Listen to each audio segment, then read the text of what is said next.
ఇవి సముద్రం పీతలు చాలా చాలా టేస్ట్ గా ఉంటాయి. సరైన పద్ధతిలో తక్కువ నూనె తక్కువ మసాలాలు వాడి చాలా ఈజీగా చేసేసుకోవచ్చు. అంతేకాదు వీటిలో omega 3 fatty acid, zinc, protein ఉండడం వల్ల కొలెస్ట్రాల్ తగ్గించి కార్డియోవాస్కులర్ డిసీజ్ ని పెరగకుండా చేస్తుంది. కాల్షియం, ఐరన్ ఎక్కువ ఉండి కొవ్వు తక్కువ ఉండడం వల్ల హెల్త్ కూడా చాలా మంచిది.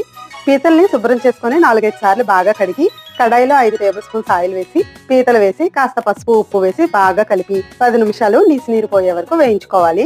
వేగిన తర్వాత తీసి పక్కన పెట్టుకుని అదే ఆయిల్లో కట్ చేసిన 4 ఉల్లిపాయలు, 6 పచ్చిమిర్చి వేసి బాగా కలిపి వేగనిచ్చి మిక్సీ జార్ లో చూపించిన మసాలా దినుసులు వేసి పౌడర్ చేసి వెల్లుల్లి, అల్లం ముక్క వేసి మెత్తగా పేస్ట్ చేసి వేగిన ఉల్లిపాయల్లో తినే కారాన్ని బట్టి మసాలా ముద్ద వేసుకుని మాడకుండా వేయించి పచ్చివాసన పోయాక వేయించిన పీతలు వేసి 2 టేబుల్ స్పూన్స్ కారం వేసి రుచికి సరిపడా ఉప్పు, ములిగేలాగా నీళ్లు పోసి ఉడుకుతున్నప్పుడు మీడియం ఫ్లేమ్ లో మూత పెట్టి 15 నిమిషాలు ఉడికించి మధ్య మధ్యలో 4-5 సార్లు కలుపుకోవాలి. బాగా ఉడికాక ఉప్పు, కారం చూసుకుని కొత్తిమీర జల్లుకొని స్టవ్ ఆపేసి తినేయడమే. Thank you for watching.